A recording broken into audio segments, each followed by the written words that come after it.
Hey, thanks for making it to Veterans Info Tap. I'm glad you made it. I wanted to talk to you a little bit about your C&P exam and what you could do to fail it. So it's good to be prepared, right? That's the bottom line. You spent all this time getting your claim together, filing everything, waning, and I'll tell you, waning is the worst part, right, of the VA claims process. It seems to drag out, is the bottom line. But you can mess up your claim at the C&P exam. This is a pivotal point in the claims process. Now, when you're thinking about your C&P exam, first of all, the C&P are compensation and pension exam. To me, there's two ways that you can really screw up and, in a way, fail your C&P exam. Now, there's two failures. One is the complete failure and you don't get service connected. The other is you could fail and get a lower rating than you should have received.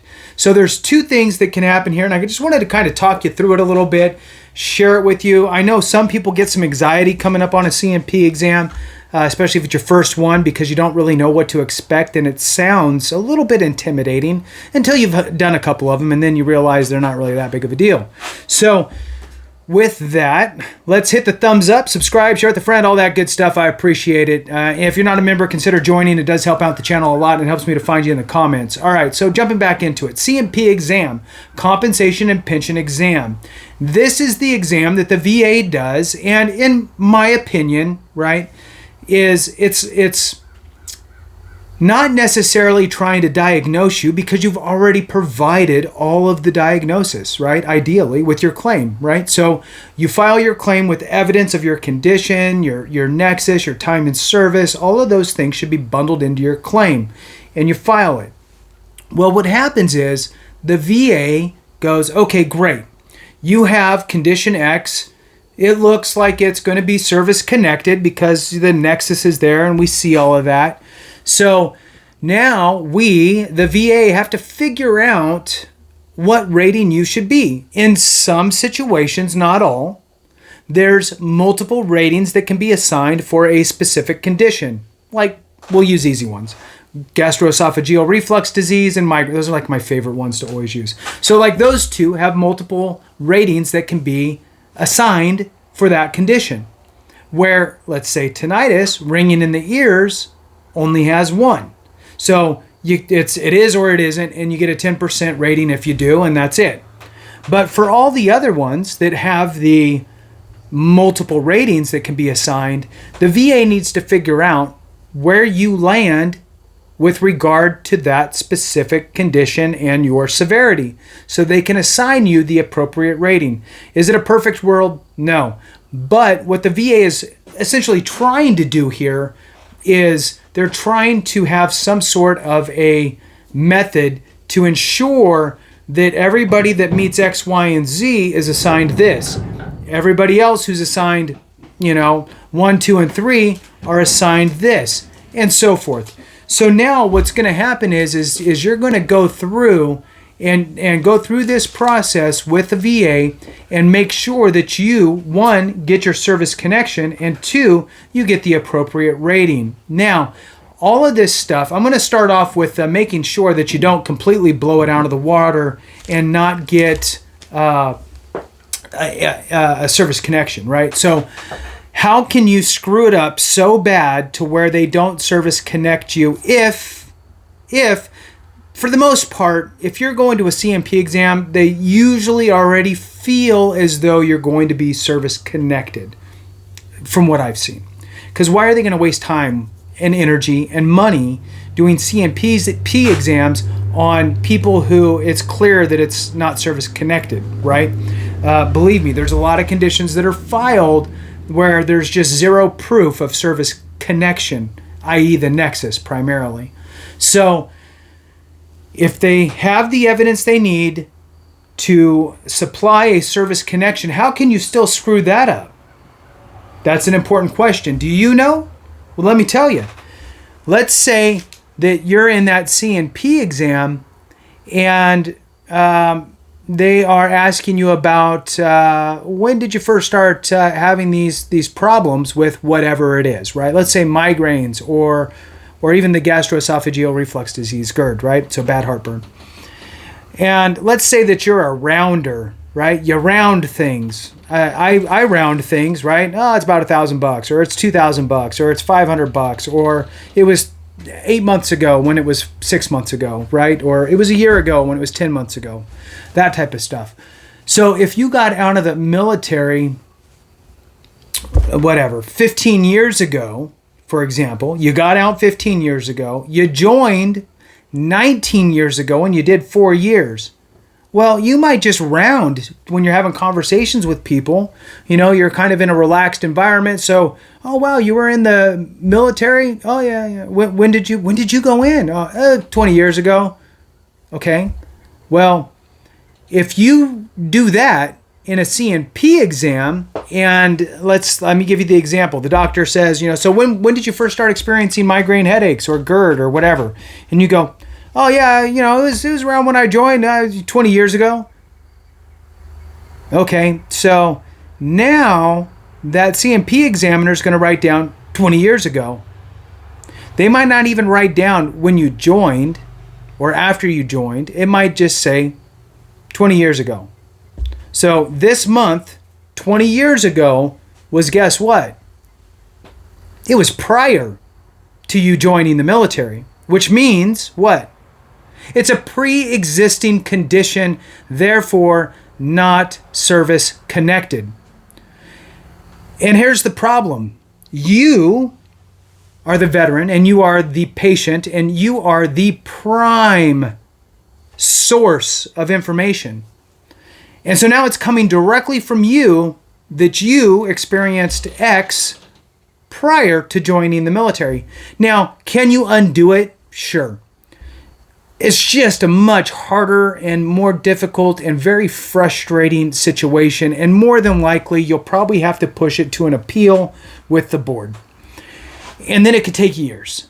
So avoid that is really the bottom line, right? Avoid that. Make sure you have your dates and time frames and whatever. And look, if you don't know the exact date, but you know it was in a time period, it was when we deployed to wherever, or I know that it was, 2 years in, or I know it was right when we got back from, right? If you have that kind of general time frame and you go, oh, I was in 96, and you were in from, I'm using myself now for an example, and I was in 93 to 97, and I know it was 96, I'm just going to say 1996. So when did you first start experiencing that? Oh, that was 1996. Right? Have your dates ready. And if you're like many of us, man, our memories, I don't know what's happening. Maybe it's all the shots we've got. I'm not sure. But my memory sure isn't as good as it used to be. And it seems like it's depleting a little quicker than I would like. So I put everything on my phone's calendar so I don't forget, that I got to go. I used to be able to remember everything. So write it down. Nobody's saying that this is some sort of weird closed book test. You have to just come in with your sharp memory at age whatever. No. You could show up with a sheet of paper with some notes on it, and that's perfectly acceptable. The C&P examiner, or even the VA for that matter, are not going to go, oh, wait a minute, he or she showed up with some notes. They don't care. So show up with notes. Nobody's going to care more about this than you. I can guarantee you that. Now, the close second will be me. I care almost as much as you care, right? I care about getting the word out. So that's my big thing. So number one, make sure that your dates are solid with regard to your time in service when you're filing for service-connected conditions. Don't round. Don't be outside the window. Don't do any of that. If you signed up, for example, and you did not have a waiver for anything, you're a clean slate. You came in clean. You checked no one, like your recruiter, right? No, it's no's to everything, Now, if you're the wrestler or the football person, whatever, and you had a little injury that kind of, got better, but you got a waiver for it, you can still get service connected for that condition if the military made it worse. So there's that, right? So that would be one where, yeah, I first started having this issue back when, then I joined and X happened and made it worse. So that would be another example. So that's the making sure that you stay service connected through this process. Don't just throw out dates and times without knowing that you're solid on that, because it can bite you. The second piece is getting that correct service connection.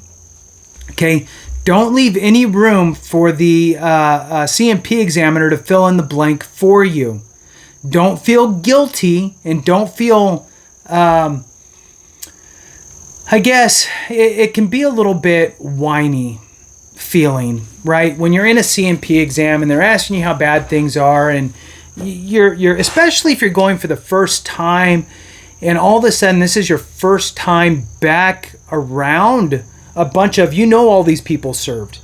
And there's this weird kind of thing that comes over us about, the whole don't be a dirt bag, rub some dirt on it, drink some water, choose some Motrin, whatever, get over it, push forward, lean forward, whatever was said, right?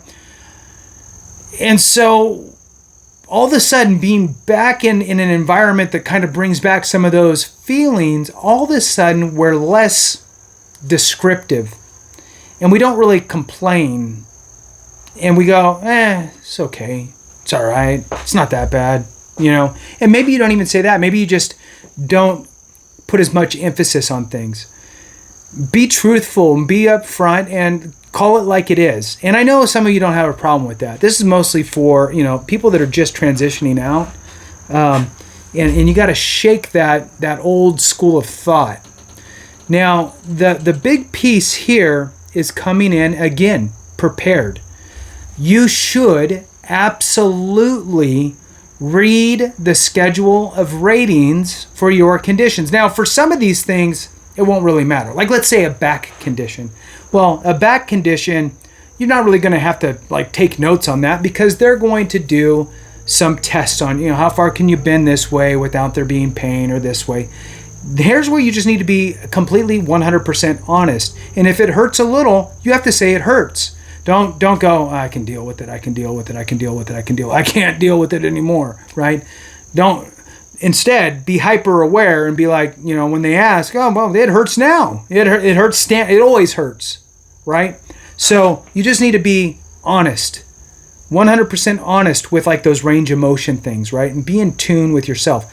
For other things like GERD, right? Gastroesophageal reflux disease, the bad heartburn, or migraine headaches, stuff like that, you can absolutely prepare with your for your C&P exam with the schedule of ratings. Utilize that to read through the severities that are the signs and symptoms and durations for each assigned rating, and figure out where you fall. Look, are you a 30% rated? Should you be 30% rated for GERD? Read it. If you meet all the things, you're the patient. Read it. You will. Okay, now here's one little tip. There's some medical lingo in there that unless you went to school for medical stuff, you're going to have no clue. It's Greek. You're reading Latin. So Google search it, right? What's this definition? Definition of whatever, right? And you'll go, oh, that means difficulty swallowing, right? It's a fancy word for difficulty swallowing. Well, guess what? When you're having a bad bout of GERD, it's difficult to swallow. It's difficult to breathe. You got pain, right? So read everything. If you don't know what the word means, Google search it, get the actual definition, and then yes or no to yourself. And if you meet all of them, then great. You should be at least a 30%. Well, then read the next one. For GERD's example, that would be a 60%. Read all of those. If you meet all of those, then great. You should be 60. Now, here's the thing. Are you going to memorize all of that and be able to come off the top of the head with it? No. Write it down. Take it with you. Now, another kind of, way to read into these things is with GERD, it says something to the effect of, does it produce a considerable impairment to your health? Well, you're not a doctor. So first of all, you can't even answer that, right? But a lot of these C&P examiners are going to ask you, or roundabout ask you. Mine actually asked me, do you feel as though this imposes a considerable impairment to your health or something like that. And the answer to that is yes. Yes, I do believe that. Why? Well, because if you think about it, GERD is bubbling up of acid into your esophagus, which could erode the esophagus and cause what? Cancer. So you could have cancer in your esophagus from bad GERD. So that would be a major impairment to your health. So yes is the answer, right? For migraines, if they ask you about, basically a question that's roundabout like this: do you feel as though there's any sort of, monetary implications due to your migraines? Well, if you're working full time and your migraines are so severe, you have to leave work early, take time off, not show up to work on certain days, take unpaid leave, that type of stuff because of your migraines. And if you're having a migraine, once a month, twice a month, that type of stuff, and you're taking time off of work and losing other, vacation, that type of stuff, because you're utilizing that for your migraines, then that is causing you some financial issues, right? Because you're not now you are not in the same boat as everybody else who's not having to deal with that. So you need to think of ways that you can incorporate your answers appropriately. If I don't know how else to say that. So if you are, to me, look, if I lose $5 a month because of my migraines, then yes, I have a financial impact because of my migraines, right? I'm exaggerating a little bit, but the reality is that if you're losing any money because of a service-connected condition, that's a problem. And the VA needs to understand that you do have a financial hardship due to, or consequence or whatever, due to your condition. Now, again, if you're taking unpaid time off of work and you have a migraine a week, all of a sudden that's 4 days out of the month that you're missing work that's unpaid in this example. You're going to have some issues, I would think. And you would want to make sure that you articulate that to your C&P examiner to make sure that you get the appropriate rating, right? Don't leave things unsaid. Don't leave things uncovered. Let it all out and be honest. That's the biggest thing. But make sure that you're utilizing the words and the verbiage that the VA is looking for with regard to getting the appropriate rating. And all of that can be found in the schedule of ratings. So with that, thanks so much for watching. I know it was long, but your C&P exam is a very important day. So make sure that you come in prepared. Don't wing it. Not a smart idea. So thanks for watching. I appreciate you. Have a great one. And remember, if we don't take care of each other, something went wrong.